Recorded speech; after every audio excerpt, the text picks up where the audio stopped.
Ça marche. Voilà.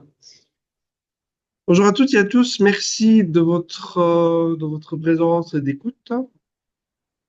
Aujourd'hui, pour le premier podcast, les entrepreneurs à vous la parole.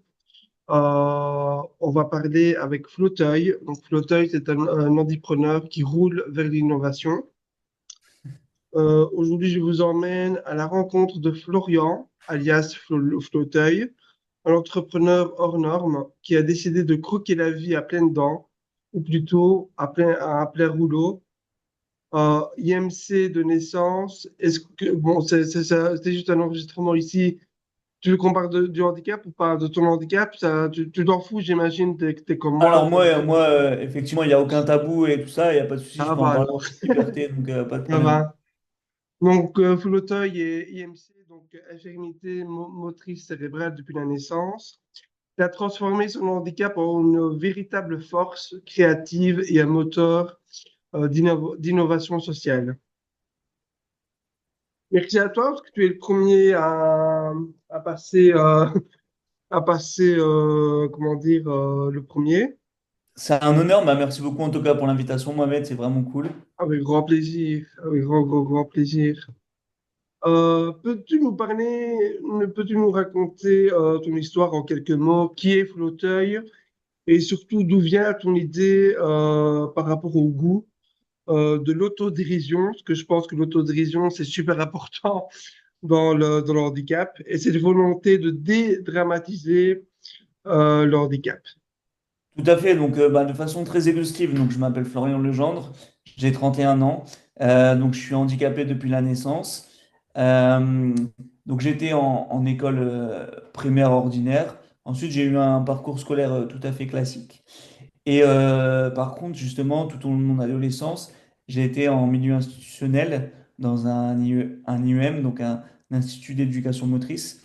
Et en fait, le fait d'être dans cet institut et le fait aussi de continuer une scolarité tout à fait ordinaire, classique, ça m'a permis en fait de pouvoir observer un peu les deux mondes, à la fois un monde un peu plus institutionnel, cadré, médicalisé, et à la fois ben, le monde traditionnel. Et en fait, je pense que c'est là d'où je tire ma force, en fait, c'est que je me suis toujours dit dès le plus jeune âge que ben, voilà, il y avait vraiment des passerelles à entrevoir entre ces deux mondes, le monde un peu plus institutionnel, fermé, cloisonné, etc. Et le monde ordinaire, un peu plus dynamique et tout ça, avec beaucoup plus de transversalité. Et donc, je pense que bah, c'est ce qui m'a marqué véritablement dans ma jeunesse. Alors, dans un premier temps, j'ai voulu en fait m'orienter dans le domaine associatif et même ben, mes études supérieures ont suivi cette voie parce que j'ai fait un DUT animateur social et socioculturel. Donc, pendant quelques années, pendant 2 ans, j'ai été responsable d'une association, notamment l'île Métropole Agriculture, Hmm. où justement je travaillais la question justement de la mixité entre les publics, publics en situation de handicap, des étudiants, des actifs, etc. Force est de constater que voilà, malgré mes différentes volontés et mon initiative, le monde associatif c'était un peu compliqué, notamment pour trouver des financements. Donc en fait, ça m'a valu malheureusement un burn-out. Donc j'ai voulu toujours en fait continuer à avoir de cet impact et à partager en fait cet esprit d'initiative, d'investissement et de transmission entre les publics. Et de là en fait, je me suis orienté plutôt vers le domaine professionnel et l'entrepreneuriat.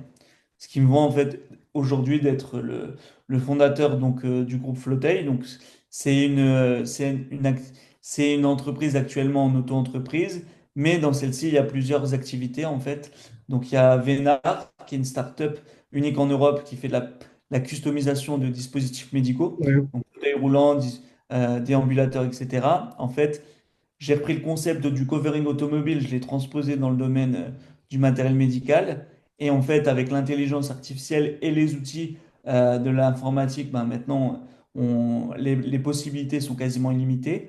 En parallèle de ça, j'ai créé, juste pour plutôt le kiff créatif, une marque qui s'appelle ADNS, qui est là Ouais. pour On parler en du... parlera justement, ouais. Ok, bah super.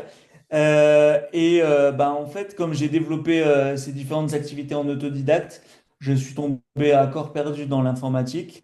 et dans un second temps, plus particulièrement dans l'intelligence artificielle. Et donc, en fait, avec mon ancien responsable de communication pour les marques Vénard et ADNS, on a créé une agence web et de digital marketing qui s'appelle Up to Work. Et donc, en fait, on regroupe à peu près une quinzaine de prestations dans le monde du digital et de la communication. Ah ouais, Voilà. t'as toujours été très actif et dynamique dans l'entrepreneuriat finalement, parce que être acteur associatif, oui, c'est vrai que c'est beaucoup d'énergie, etc., mais ça t'a aussi permis d'avoir un petit réseau quand même et te permet de te propulser justement Tout, tout vers d'autres horizons. Tout à fait, ça permet effectivement, comme tu l'as précisé, d'acquérir une certaine méthodologie, d'apprendre en fait la dynamique de réseau, etc., solliciter les bons partenariats, etc., les bons partenaires. Donc oui, oui, ça a été véritablement bénéfique en fait pour moi le monde associatif. Et en fait, en vérité, maintenant avec le recul, je me dis que ça a été un véritable tremplin vers une dynamique entrepreneuriale. Parfait, parfait. On va justement parler de ta marque ADNS.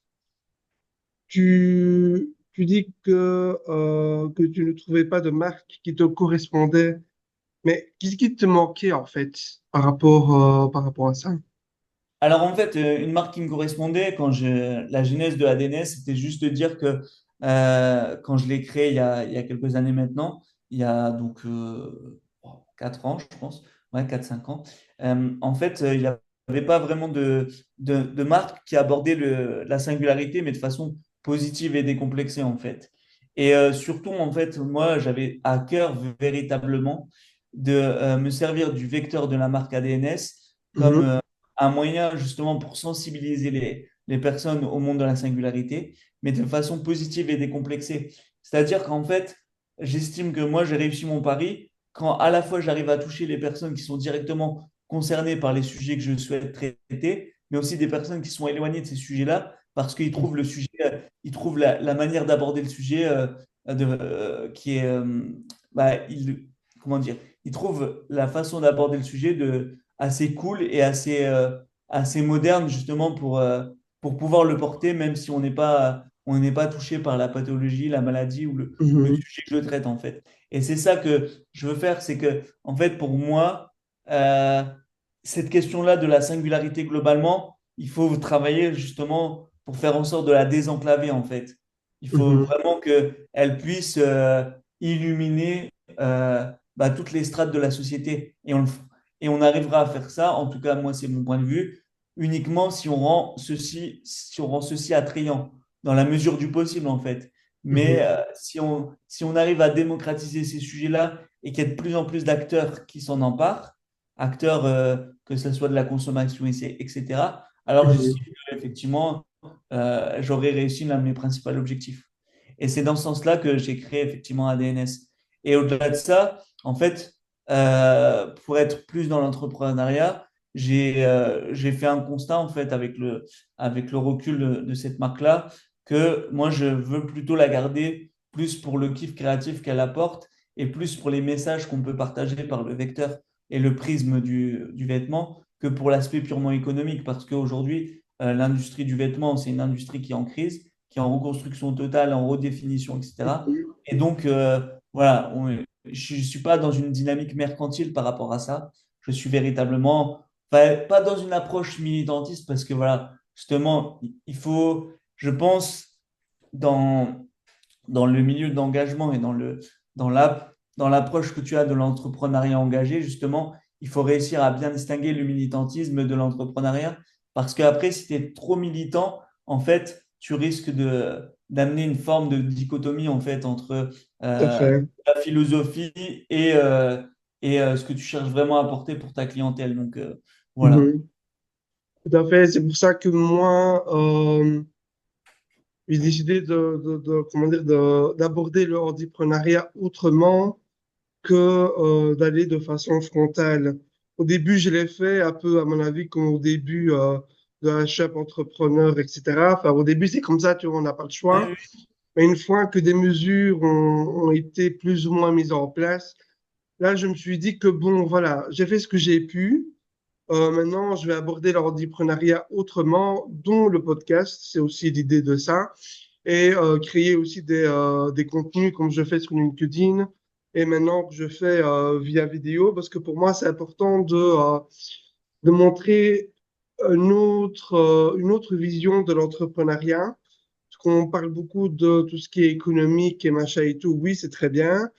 Mais quand on parle du handicap et l'entrepreneuriat, parfois ça fait peur, justement, à certaines personnes. Ils se disent, mais vous imaginez, monsieur, si les personnes handicapées se lancent, ils vont se péter la gueule, etc., etc. Mais en fait, quand on n'a pas d'accompagnement, qu'on n'est pas, entre guillemets, entouré d'experts, de coachs, etc., évidemment qu'on va se planter. C'est normal, c'est comme les valides, en fait, hein. C'est tout à fait humain, effectivement.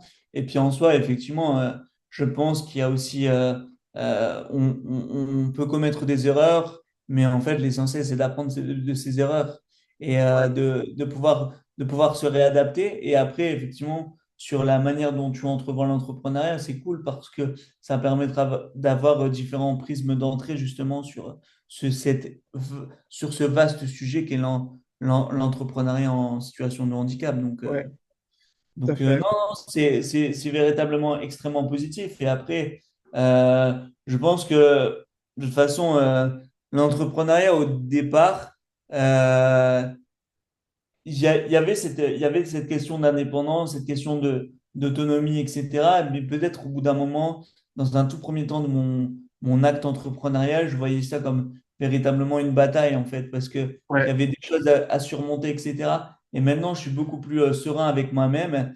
Et je me dis que ben, voilà, les chemins que les chemins par lesquels j'ai dû passer et les obstacles par lesquels j'ai dû me confronter, en fait, ont été véritablement une source d'apprentissage. De toute Mhm. façon, quelle que soit la typologie de l'entrepreneur ou de l'entrepreneuse, il y aura toujours, il y aura toujours des réussites et des échecs. En fait, ça dépend véritablement Absolument. de la manière dont tu conçois tes échecs et aussi, surtout, de la manière dont tu vas rebondir en fait par rapport Mhm. à ces difficultés-là, qui sont Mhm. en soi pas forcément des échecs, mais juste une question de temporalité en fait. Il y a des choses Absolument. il y a des choses par le passé que, effectivement, je considérais ça comme un échec. Et en fait, c'est juste que c'était pas le bon moment, c'est tout, en fait. C'est Et, ça. et en fait, au bout d'un moment, bah, tu apprends à relativiser. Et en fait, je pense que dans, quel que soit ton ressenti que tu as par rapport à l'entrepreneuriat, eh ben, forcément, tu trouveras un moment ou un autre, si tu t'accroches, à une situation où vraiment tu es en phase avec toi, avec ta personnalité et avec avec ton activité. Et en fait, Absolument. si tu vois qu'il y a trop de, comment dire, si tu vois qu'il y a trop de dissension entre ton ressenti personnel, ton feeling et ton activité que tu portes, ça veut dire qu'en fait, tu n'es pas encore bien aligné et que c'est peut-être pas une question de l'entrepreneuriat n'est pas fait pour toi, c'est juste une question de l'activité n'est pas en phase en fait avec ta Mhm. personnalité et avec ce que véritablement tu veux rayonner à travers le monde, quoi. C'est ça. Exactement. Et quels étaient tes plus grands défis justement par rapport par rapport par rapport à ta marque engagée et aussi par rapport à Vénard justement parce que les deux ont un lien, hein, je pense, hein.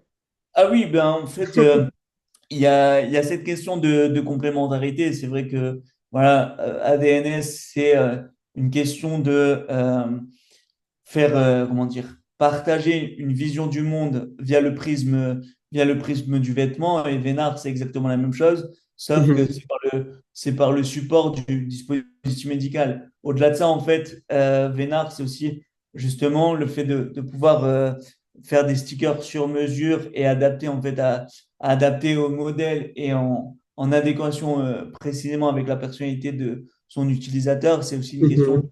démystifier en fait la question du matériel médical et aussi de faire en sorte que le support du fauteuil ou des dispositifs devienne un support d'expression C'est artistique ça. sur l'espace public. Donc voilà. De façon très succincte, en fait, bon, les principales difficultés que j'ai eues pour ces deux activités-là, c'était d'arriver à avoir un équilibre financier entre la Ouais. création de produits artistiques et effectivement les finances, la vente, etc. Il est vrai que moi, il y a eu, alors j'ai eu une chance formidable, hein, on parle de synchronicité, etc.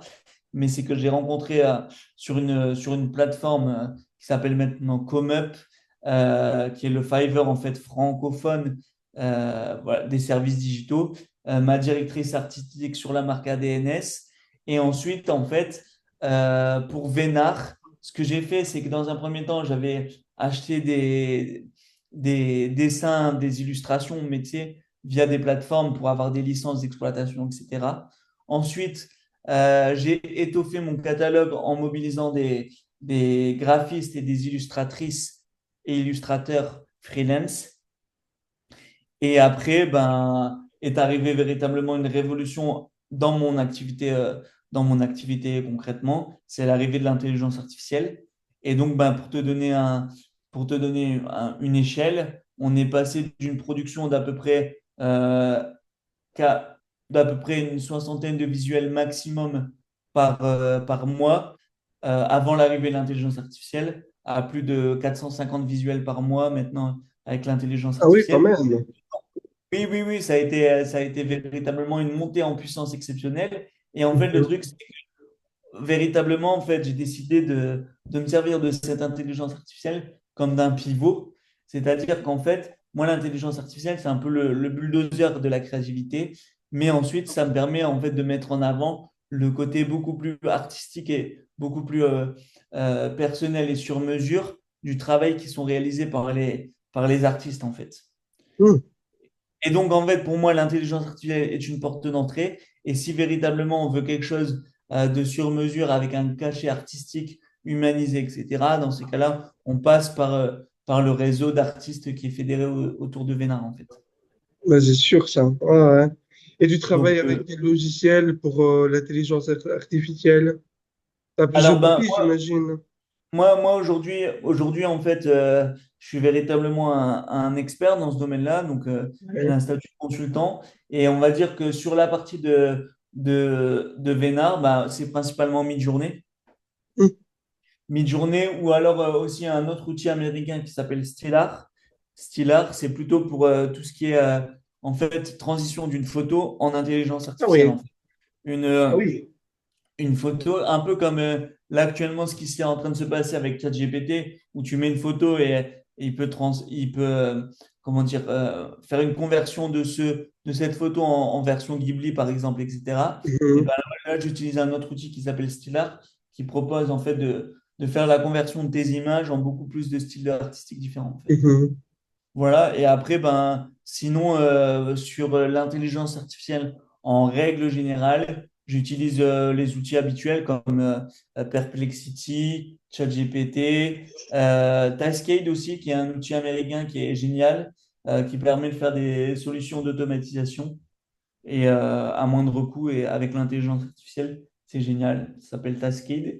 Et après, là, j'ai opéré une transition de mon workflow pour passer la majorité de mes outils en outils open source. Donc, pour tout ce qui est relatif à l'automatisation, NVTN, des choses comme ça. Donc là, et sinon, pour éviter de trop sortir du sujet que tu m'avais posé, les difficultés rencontrées aussi, ça a été une grosse difficulté sur l'aspect administratif, en fait, et de l'accompagnement en règle générale. Moi, ça a été Mhm. compte tenu de ma situation de handicap, donc je me déplace en fauteuil roulant, j'ai un handicap à hauteur de 80%. Donc, on va Mhm. dire que tout ce qui est sur l'aspect intellectuel, psychologique, etc., tout va bien, mais sur l'aspect physique, j'ai besoin d'assistance.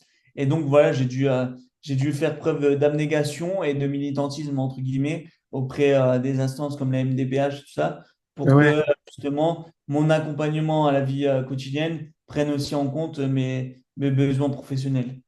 Parce qu'en fait, au tout début de mon aventure, ça a été excessivement compliqué. Par exemple, à partir du moment où j'avais des rendez-vous clientèle, j'ai essayé de faire en sorte de toujours privilégier le rendez-vous en visio et tout ça, mais c'est pas évident. Ça te ferme des portes aussi des fois. Et donc voilà, il fallait que je trouve aussi des gens pour m'accompagner dans mes rendez-vous clientèle, dans ma prospection et tout ça. Et Mhm. c'était clairement pas évident. Et donc, ben voilà, en plus de ça, j'ai une période extrêmement complexe, mais ça a aussi forgé un peu mon caractère et mon adaptabilité et ma résilience d'entrepreneur. C'est que ben, il y a 2 ans de ça, en fait, j'étais encore sous un statut de SASU pour mes entreprises. Et en fait, ben, là, à la fois se poser la question effectivement de la revalorisation de mes heures d'auxiliaire de vie, mais en même temps de ça, simultanément, il y a mon fauteuil roulant qui m'a lâché complètement. Donc Mhm. j'étais cloué en fait chez moi, j'avais un vieux fauteuil avec lequel je pouvais faire aucun déplacement, etc. Donc au-delà de ma vie professionnelle, ça a impacté énormément ma vie aussi personnelle. Et ce qui fait que ben voilà, j'ai remonté un dossier MDPH déjà pour demander en fait un remplacement en urgence de mon fauteuil, ce qui n'a pas été le cas, etc. Donc Mhm. ça a été vraiment très dur. Mais voilà, en fait, cette période-là a vraiment forgé mon état d'esprit et a forgé ma détermination à faire valoir mes droits et aussi à persévérer dans le monde de l'entrepreneuriat parce qu'à un moment, j'étais à deux doigts de tout lâcher. De toute façon, Mhm. entre guillemets, mes activités étaient au point mort et tout ça. Et en C'est fait, ça. tout ça, ça a fait que bah, ça a un peu fait repenser mon modèle entrepreneurial. Déjà, j'ai fermé mon entreprise. Je me suis dit, bon, voilà, la SASU, c'est bien, mais ça génère trop de coûts annexes et tout ça. Je suis reparti Mhm. sur une auto-entreprise, essayer d'optimiser mes coûts, etc. Et là, franchement, je vis la forme d'entrepreneuriat la plus épanouissante qu'on puisse connaître, en tout cas pour moi, Mhm. parce que maintenant, j'ai suffisamment d'auxiliaires de vie pour faire mes déplacements. J'ai recentré véritablement mes dépenses pour avoir des dépenses beaucoup plus efficientes et être beaucoup plus autonome. En plus de ça, il y a eu l'arrivée de l'intelligence artificielle, donc bah, véritablement, ça a pu combler mes manques de productivité, tout ça. Notamment sur l'aspect rédactionnel. Par exemple, j'utilise l'intelligence artificielle, j'écris mes mails au brouillon très rapide et on fait de l'intelligence artificielle, reformule le tout, etc. Voilà, Mhm. j'ai vraiment non, énormément automatisé mon flux de travail et délégué à l'intelligence Et artificielle. c'est important de le faire, hein. Sinon on Voilà, replonge encore et pour c'est se ça, relever encore une fois, ça, ouais, ouais, ouais, tout à fait. c'est ça. Euh, Et donc là, je suis vraiment en mode Hakuna Matata et c'est vraiment l'éclate. C'est vraiment l'éclate. vous avez raison. Voilà, voilà. Et tu dis souvent que quand vous sublimez votre singularité, votre déficience devient une efficience. Ouais, mais je me suis même fait Peux-tu, peux- tatouer ce. peux-tu, peux-tu nous expliquer cette philosophie? Parce que pour moi, c'est super important et inspirant, surtout pour des personnes qui... Alors, ben, en fait, il nous reste 10 minutes. ouais, je viens de voir ça. En fait, justement, cet adage est super important pour moi à tel point que je suis tatoué, je me suis tatoué cette phrase.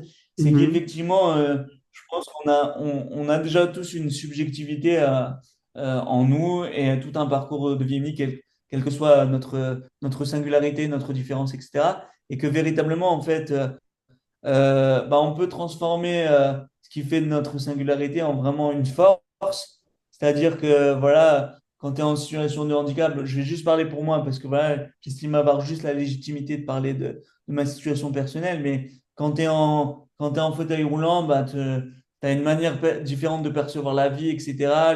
Les difficultés aussi, il y a peut-être des subjectivités et des nuances de la vie que tu vois et que d'autres personnes valides ou différentes de toi ne voient pas forcément. Et c'est tout ça que bah, justement, à terme, tu peux transformer en force, en subjectivité, en plus-value, mhm, aussi en valeur ajoutée pour la société et tout vraiment. ça.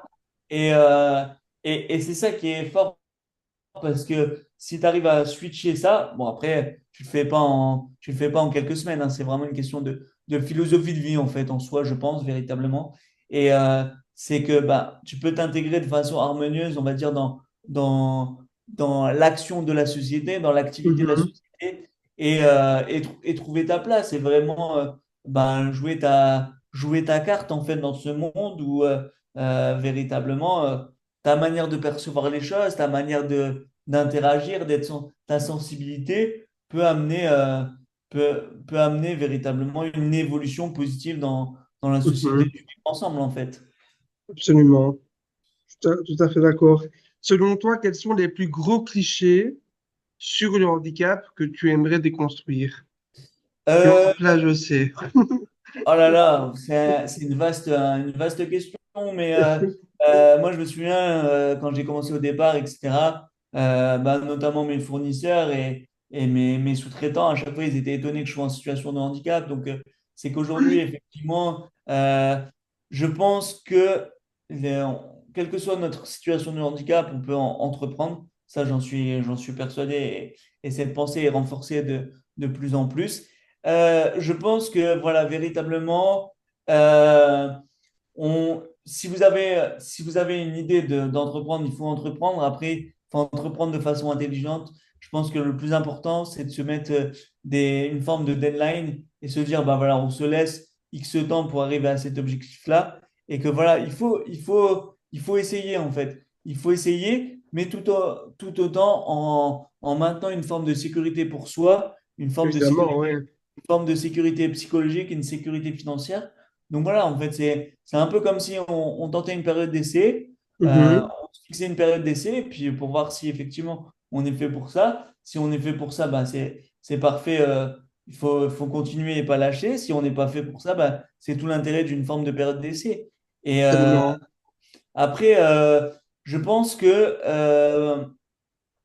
c'est pas parce qu'on est en situation de singularité que forcément on est des excellents ou des excellents entrepreneurs ou entrepreneuses ou on est plus mauvais, etc. Je pense que ce qu'il faudrait déconstruire, c'est se dire, c'est éviter, je sais que c'est compliqué, mais pour les personnes concernées, de se mettre une forme de plafond de verre ou se dire qu'on Mhm. n'arrivera pas parce qu'on est en situation de handicap. En fait, la vraie question, c'est que si tu n'y arrives pas, c'est peut-être parce que, justement, c'est comme on l'avait évoqué au départ, c'est peut-être parce que le sujet que tu as choisi n'est pas forcément aligné avec toi, ou Mhm. peut-être juste parce que tu n'as pas fait preuve d'une suffisamment bonne méthodologie, en fait, et non pas parce que tu es en situation de handicap. C'est juste parce que, voilà, comme des millions d'entrepreneurs et entrepreneuses, tu n'as pas forcément la bonne méthodologie, mais c'est pas lié à ta situation de handicap. C'est juste une question Ouais, d'équité par rapport à tout le monde, en fait. Et, exactement. et donc, voilà, et c'est pour ça que je reviens à cette idée de période d'essai et de savoir se mettre un cadre avant d'entreprendre pour connaître déjà soi-même ses limites, en fait. Mhm. Tout à fait. Quel conseil donnerais-tu à une personne en situation de handicap qui veut entreprendre?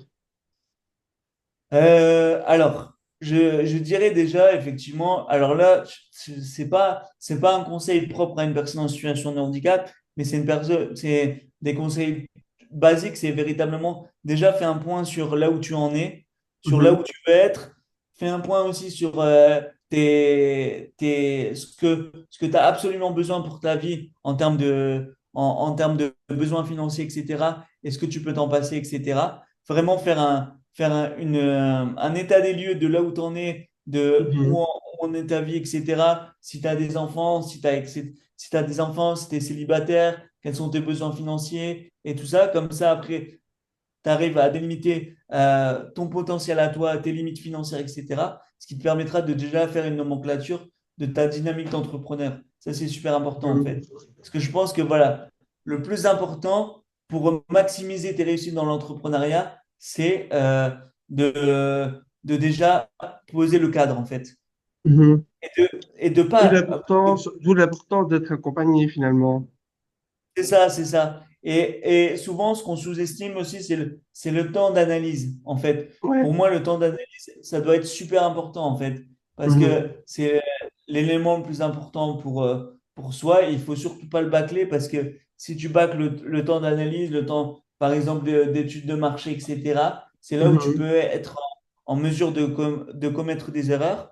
Et surtout, pas aussi hésiter à parler de ton projet, parce qu'on a toujours tendance à dire, ah oui, Mhm. mais si je parle de mon projet, on risque de me le piquer, etc. Sauf qu'en fait, le truc, Mhm. c'est que Le projet, ce n'est qu'une brique de l'ensemble de l'entrepreneuriat. Ensuite, il faut que tu Mhm. rajoutes le contexte, ta propre subjectivité et ce qui fait de toi ton expérience, ce qui fait de toi que tu as une expérience de vie propre et tout ça. Et ça, on ne pourra jamais te Mhm. le prendre en fait. Donc, et de toute Exactement. façon, en soi, il y a plein de formes d'innovation. Les innovations Mhm. primaires, il y en a très peu. Maintenant, c'est souvent de l'innovation secondaire, l'innovation de procédé. Donc, tu as toujours une plus-value à apporter dans Mhm. l'entrepreneuriat. Mais c'est de se C'est lancer vrai. en fait. Pour C'est de finir en beauté, se si lancer tu et peux. s'entourer. Hein. C'est de se lancer et s'entourer. Oui, c'est important, hein, Ouais. effectivement. Pour finir en beauté, si tu pouvais envoyer un message à ton toi du passé, que lui dirais-tu? Alors, qu'est-ce que je dirais à mon moi du passé? Je dirais, serre les dents. Des fois, tu vas connaître des périodes un peu complexes, Mhm. euh, mais reste fidèle à toi-même et ne, comment dire, ne te détourne pas de ton objectif et comment dire, reste authentique et reste authentique, ça va aller. Le soleil arrive juste après, en fait. Effectivement, je pense que ça peut être transmis aux personnes valides qui veulent entreprendre aussi, d'ailleurs, ça. Ah oui, oui, oui, oui. Oui, c'est pour ça Tout que, à fait. tu Quel- vois, je disais, c'est important aussi cette transversalité, tu vois, c'est de dire que ben voilà, les conseils qu'on donne, c'est pas pour une typologie particulière de personnes, en fait, Mhm. c'est appliqué à tout Tout le à monde. fait. Un dernier mot pour les auditeurs qui t'écoutent et qui veulent eux aussi croquer la vie à pleines dents. Après, j'arrête l'enregistrement, hein. Ok. Ah, Mhm. un dernier mot. Bah écoute, c'est faites, croyez en vous. Déjà, croyez en vous, c'est super important.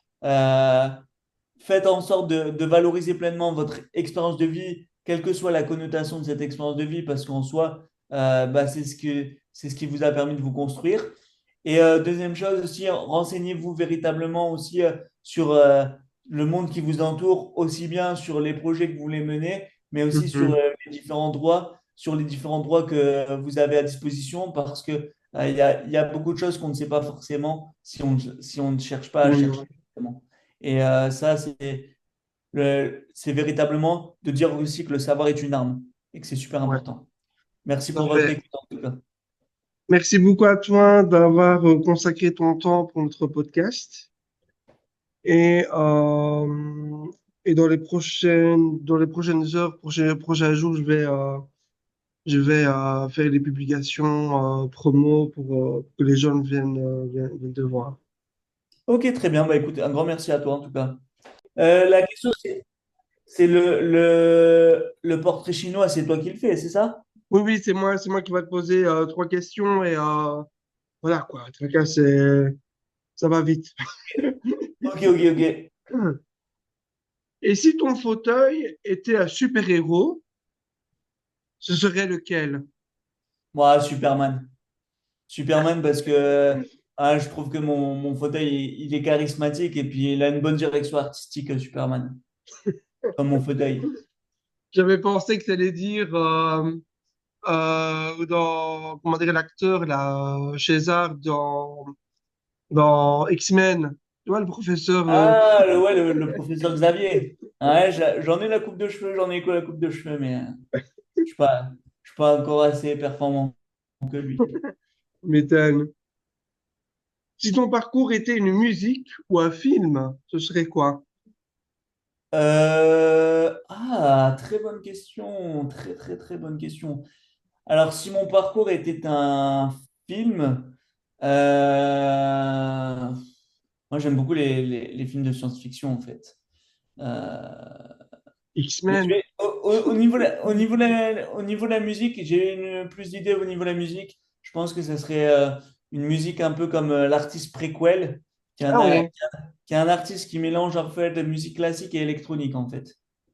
ouais, ouais, en Voilà. effet. Parce que, parce que l'électronique, je trouve ça dynamique, jeune, etc. Et puis, je pense qu'il y a besoin aussi de la construction et de la rigueur de la musique classique en fait. En effet. Et un mot qui résume ton état d'esprit aujourd'hui. Hakuna Matata. Et voilà, nous arrivons à la fin de cet échange inspirant avec Florian, alias Fauteuil. J'espère que son parcours et son état d'esprit vous auront donné une bonne dose d'énergie et surtout une nouvelle perspective sur le handicap. L'entrepreneuriat est l'art de sublimer sa singularité. Retenez bien son message. Quand vous sublimez sa singularité, votre déficience devient efficience. Et surtout, osez être vous-même, osez créer, osez entreprendre en vous entourant, bien entendu. Et comme dirait Florian, la vie nous roule, alors autant profiter pour bien se faire, pour bien se guérir dans le succès. On se Super. retrouve très bientôt pour un nouvel épisode. D'ici là, prenez soin de vous et souvenez-vous, c'est en roulant qu'on devient fauteuil. À très vite. Merci à tous en tout cas.